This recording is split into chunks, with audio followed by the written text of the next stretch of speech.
So hello बच्चा लोग, welcome back again in एडुग्रोन। मैं हूं आशीष सिंह। आई होप आप सब लोग अच्छे होंगे और सेफ होंगे। सो गाइज, क्लास 9th का साइंस का चैप्टर नंबर 9 जिसका नाम है force and laws of motion हम पढ़ रहे थे। क्लियर है?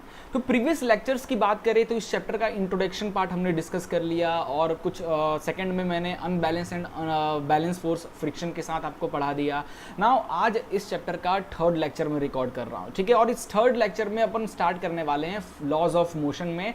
फर्स्ट लॉ ऑफ मोशन के बारे में पढ़ेंगे, इनर्शिया के बारे में पढ़ेंगे, इनर्शिया एंड मास के बारे में पढ़ेंगे। क्लियर है? ये सब चीज़ें आज के हम इस सेशन में कंप्लीट करने वाले हैं। सो यार देरी बिल्कुल नहीं करते हैं, चलते हैं अपने कंप्यूटर स्क्रीन पे और आज के सेशन को स्टार्ट करते हैं। बट उससे पहले एक छोटी सी रिक्वेस्ट है आप लोगों से, चैनल पर नए हो तो चैनल को सब्सक्राइब, वीडियो को लाइक और हाँ शेयर जरूर करना। वीडियो पसंद आए तो शुरू करते हैं।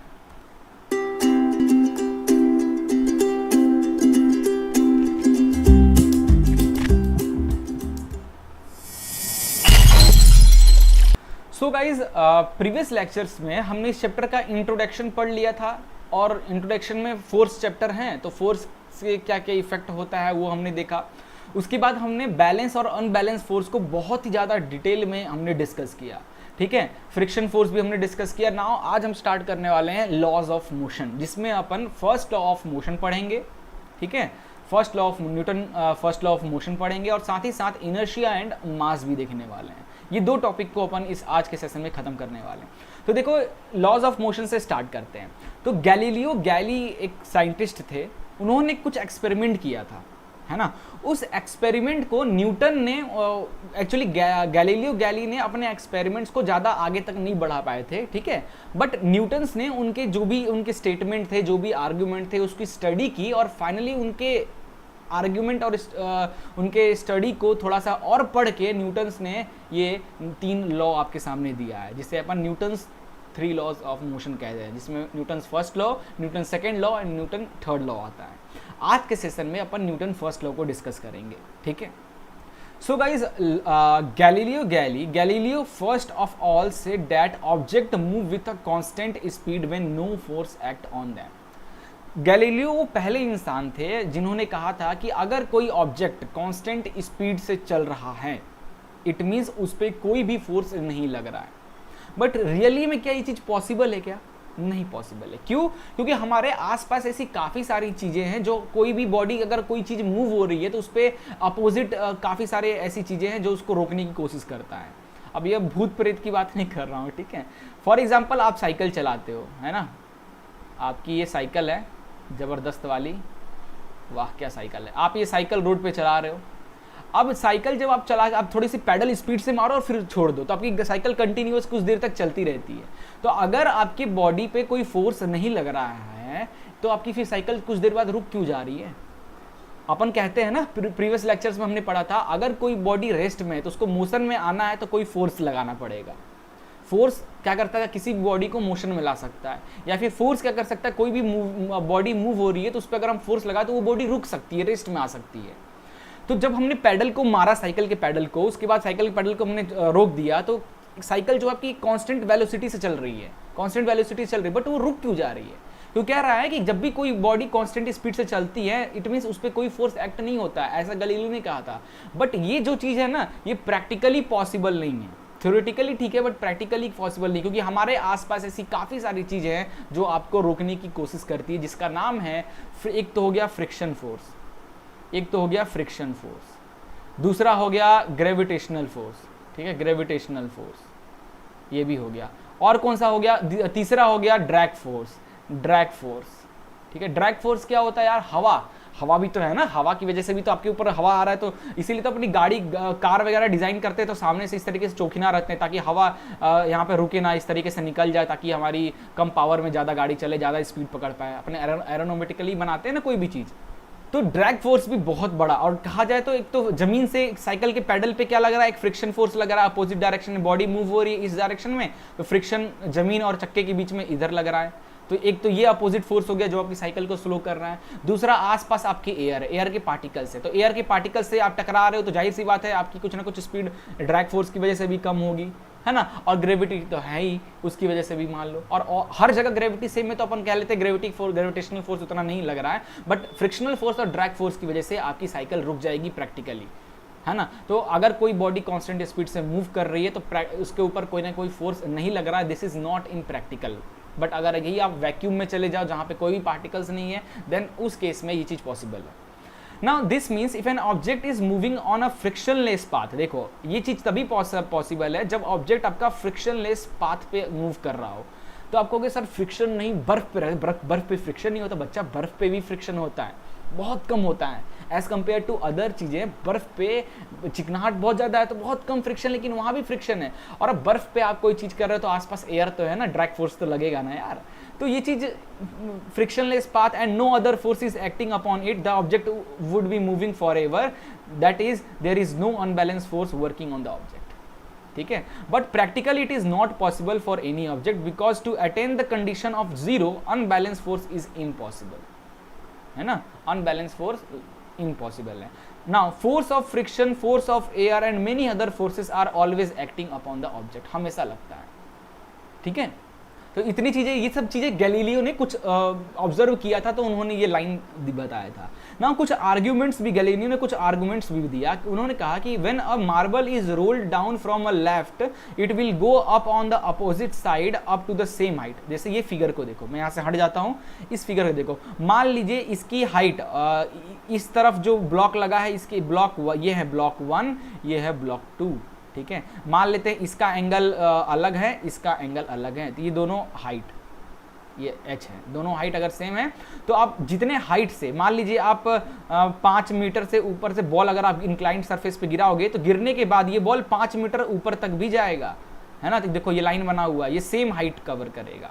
ठीक है, now if we decrease the angle of inclination, जैसे ये देखो हाइट, हमने एंगल ऑफ इंक्लिनेशन क्या कर दिया, थोड़ा सा कम कर दिया, है ना। तो ये एंगल ऑफ इंक्लिनेशन, अब देखो इस चीज़ को थोड़ा सा मैं डिटेल में आपको समझाना चाहूँगा, है ना।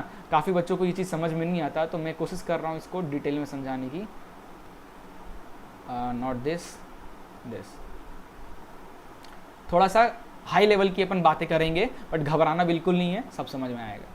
देखो मैं क्या कर रहा हूँ, एक ब्लॉक लिया, ये मैंने एक ब्लॉक लिया,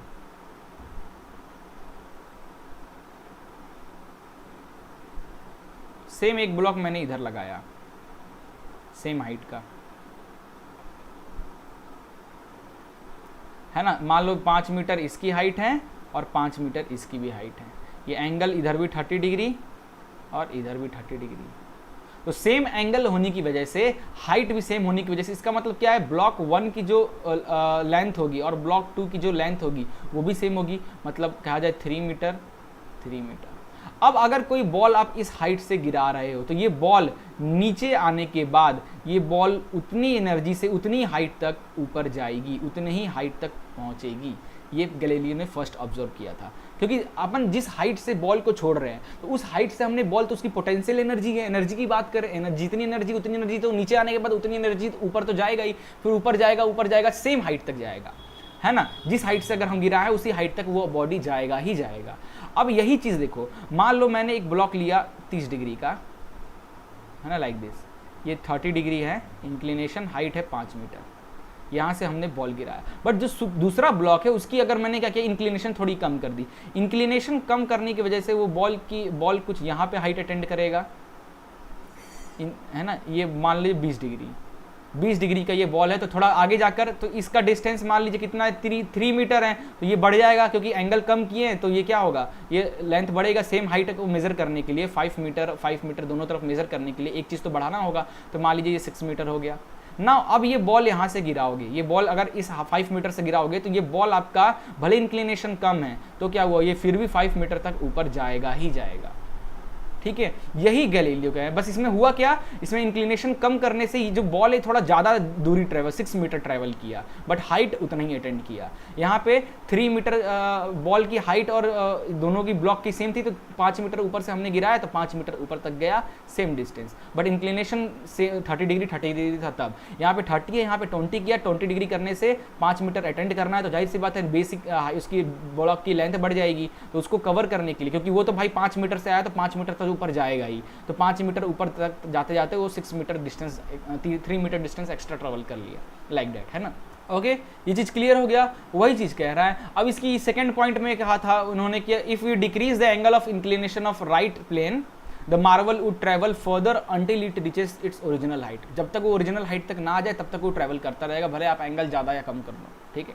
ना if the right side plane is made flat, अगर जैसे ये फिगर देखो, अगर मैं राइट साइड का जो ब्लॉक है उसको फ्लैट कर दूं, है ना, marble would travel forever, हमेशा के लिए ट्रेवल करता रहेगा to achieve the same height, है ना। अब जब तक, अगर मान लीजिए ये फ्रिक्शनलेस पाथ है, इस पे फ्रिक्शन, अगर आपने हाइट 5 मीटर के ऊपर से बॉल को गिराया तो अब इसको 5 मीटर अटेंड तो करना होगा, और ये जो आपने जो सरफेस, ये तो 5 मीटर है ऊपर जा ही नहीं रही, तो प्लेन सरफेस है, तो ये बॉल हमेशा जिंदगी भर के लिए, अगर कोई फ्रिक्शन नहीं रही तो ये हमेशा मूव इसी पाथ पे कंटिन्यूअस, कभी जिंदगी में रुकेगा ही नहीं, ये मूव करता ही जाएगा। जब तक क्या होगा, ये पाथ थोड़ा सा ऊपर नीचे, जब तो ऐसा ऐसा करते करते जब तक ऐसे ये पाथ थोड़ा सा 5 मीटर तक ना आ जाए ये हाइट, तब तक ये बॉल स्ट्रेट पाथ पे कंटिन्यूअस जिंदगी भर मूव करता रहेगा, है ना, जब तक ये 5 मीटर अटेंड ना कर ले, या फिर अदर कोई एयर की आ जाए या फ्रिक्शन इनके बीच में आ जाए, उसकी वजह से भी ये रुक सकता है। बट अगर फ्रिक्शन लेस हो देन कभी नहीं रुकेगा जब तक वो 5 मीटर हाइट अटेंड ना कर ले। तो इन सबको देख के, ठीक है, इन सबको देखने के बाद गैलीलियो ने एक बात और कहा था, we need to an unbalance force to change the motion of marble, ठीक है। कभी किसी भी बॉडी का मोशन को चेंज करना या किसी बॉडी को मोशन में लाना है तो कुछ ना कुछ अनबैलेंस करना होगा। दुनिया में जितनी भी चीज मूव कर रही है सब अनबैलेंस फोर्स की वजह से मूव कर रही है ना। अगर बैलेंस फोर्स लगा होगा तो बॉडी तो रेस्ट में ही रह जाएगी, जैसे प्रीवियस लेक्चर में मैंने समझाया था। तो दुनिया में कोई भी चीज मूव कर रही है यानी उस पर कुछ ना कुछ अनबैलेंस फोर्स लग रहा है, ठीक है।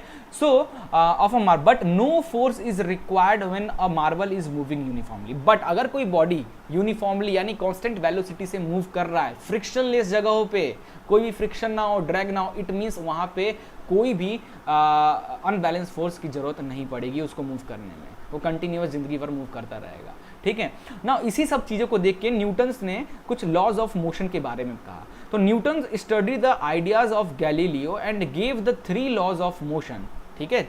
This laws are known as Newton's laws of motion, ठीक है।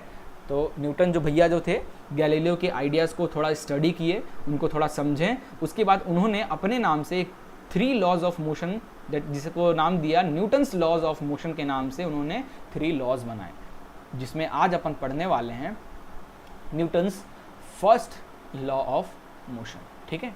तो क्या कहता है फर्स्ट लॉ ऑफ मोशन, ध्यान से देखो।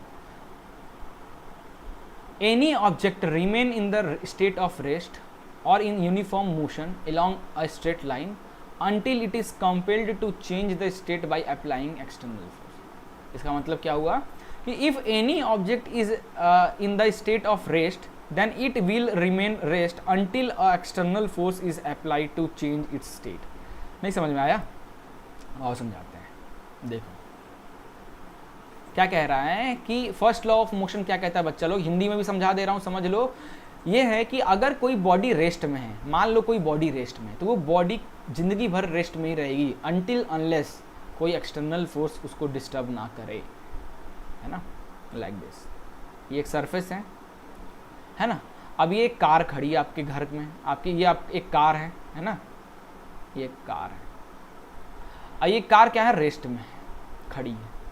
तो ये कार आप 5 साल बाद देखो चाहे 10 साल बाद देखो, ये कार यहीं रहेगी। अगर कोई बॉडी रेस्ट में है देन वो रेस्ट में ही रहेगा अनटिल अनलेस, जब तक आप उस पर कोई एक्सटर्नल फोर्स ना लगाओ तब तक वो बॉडी रेस्ट में ही रहेगा, ठीक है। यही कहता है।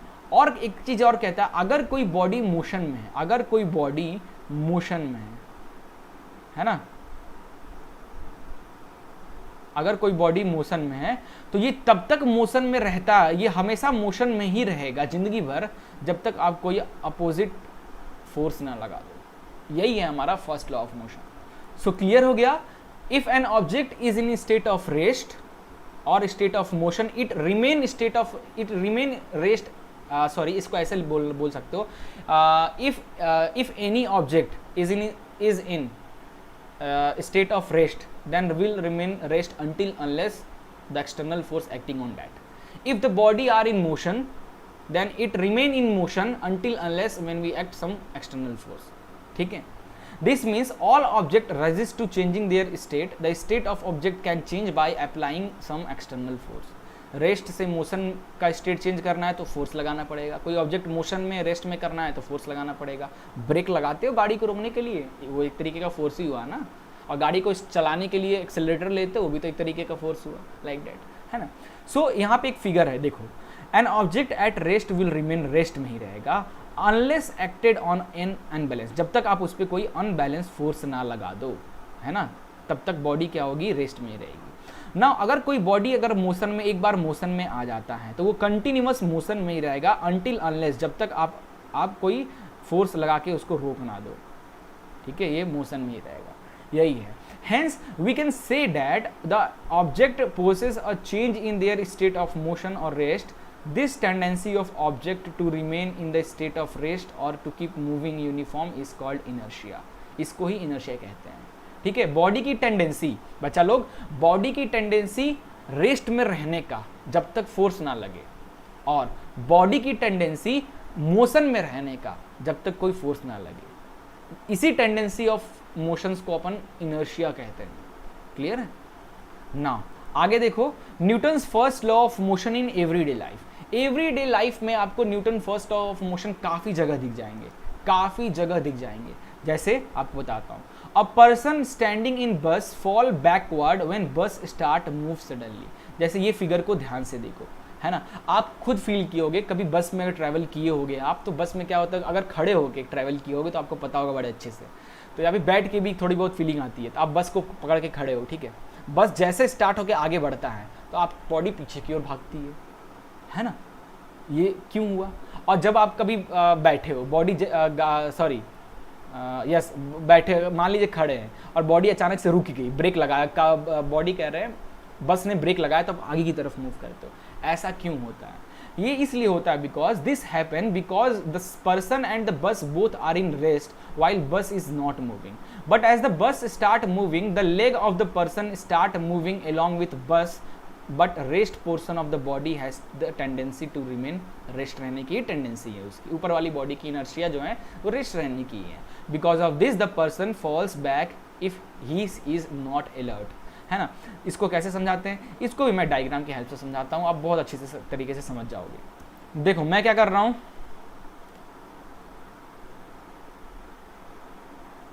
ये मान लीजिए बस है,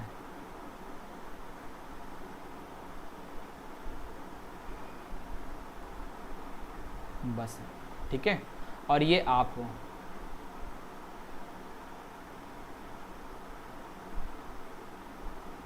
ये आप हो, दोनों रेस्ट में है। ये रेस्ट का केस है, बस भी रेस्ट में है और आप भी रेस्ट में ना। जैसे बस मोशन में आया, जैसे बस आपका मोशन में आया तो आपका बस क्या हुआ, बस तो मोशन में आ गया, बस के ऊपर जो आप खड़े हो आपकी पूरी बॉडी रेस्ट में, तो क्या होता है, बॉडी जो होता है हमारे दो पार्ट में डिवाइड रहता है, अपर पार्ट और लोअर पार्ट, है ना।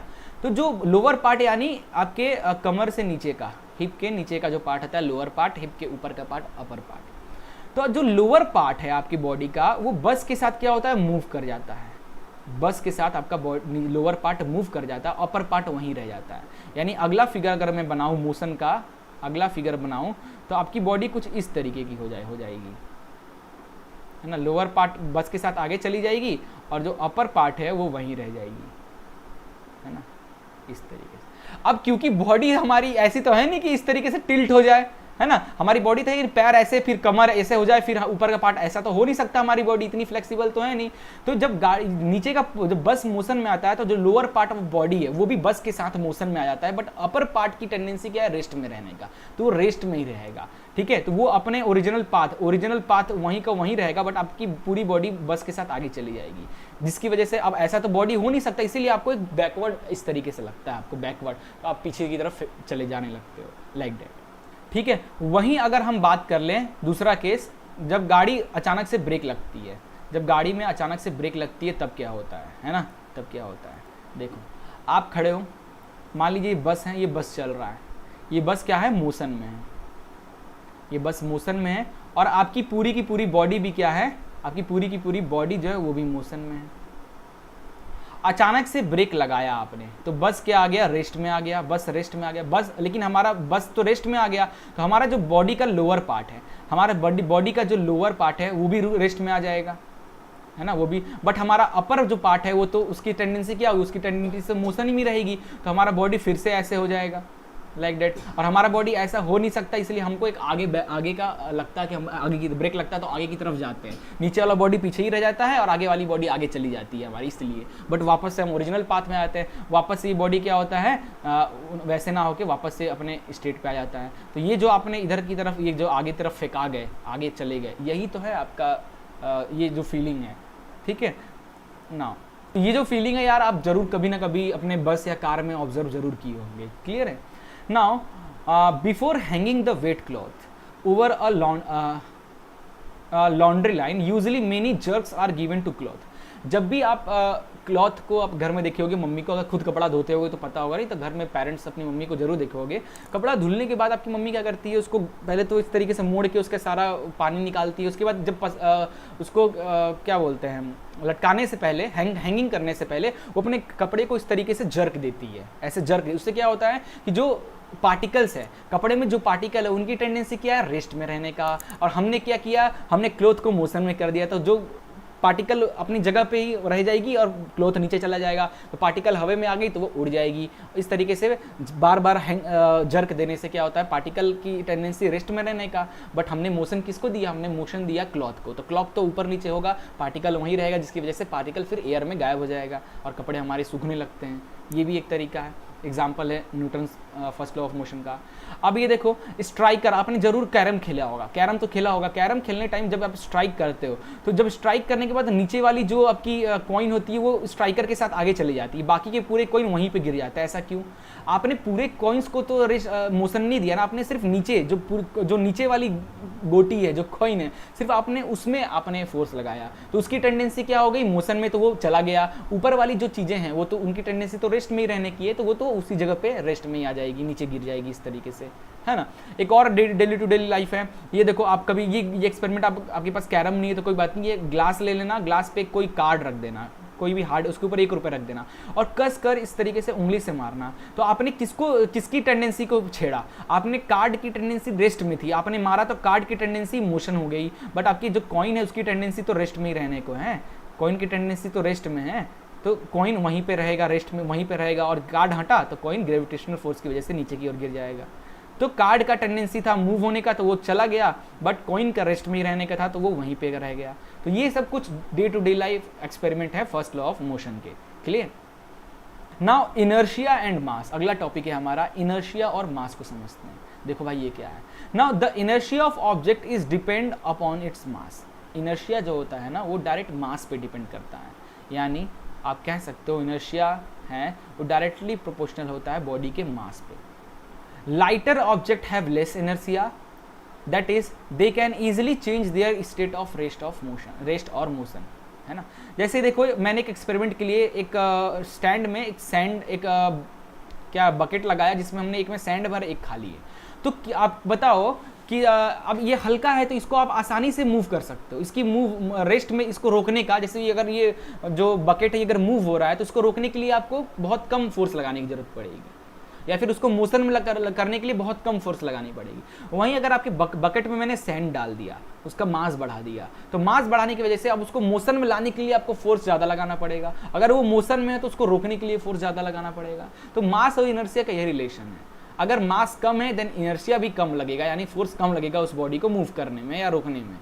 वहीं मास ज़्यादा है किसी बॉडी का तो उस पर फोर्स ज़्यादा लगेगा उसको मूव करने के लिए या उसको रोकने के लिए, दैट इज, ठीक है। Heavier object have large inertia, therefore they show more resistance, hence mass is called a measure of inertia of an object, ठीक है। कंसीडर द इमेज, ये तो मैंने आपको बता ही दिया, यही है हमारा inertia and mass. Okay guys, तो फर्स्ट लॉ ऑफ मोशन में हमने देखा फर्स्ट लॉ ऑफ मोशन क्या होता है। इट मीन्स अगर कोई बॉडी रेस्ट में है तो कंटिन्यूअस रेस्ट में ही रहेगी जब तक until unless कोई एक्सटर्नल फोर्स ना आ जाए। If the body are in motion, then it remain motion until unless an external force are acting on that. ठीक है। Now inertia क्या है? टेंडेंसी ऑफ बॉडी रेस्ट रहने का या tendency of body continuous motion में रहने का, यही तो इनर्शिया है। अगर कोई बॉडी हल्की है तो उसको रेस्ट में रोकने के लिए या फिर उसको मूवमेंट करने के लिए हमें कम फोर्स लगाना पड़ेगा। अगर कोई बॉडी का मास ज़्यादा है तो उसको उसकी टेंडेंसी को चेंज कर टेंडेंसी के स्टेट को चेंज करने के लिए रेस्ट से मोशन या मोशन से रेस्ट बनाने के लिए ज़्यादा फोर्स लगाना पड़ेगा। ठीक है, तो ये कुछ था first law of motion, inertia और मास के बीच में रिलेशन। याद रखना, अपन नेक्स्ट लेक्चर में मोमेंटम स्टार्ट करेंगे and then second law of motion. बहुत छोटा चैप्टर है, जल्दी चैप्टर खत्म हो जाएगा। तब तक मिलते हैं नेक्स्ट वीडियो में, तब तक के लिए goodbye, take care and जय हिंद।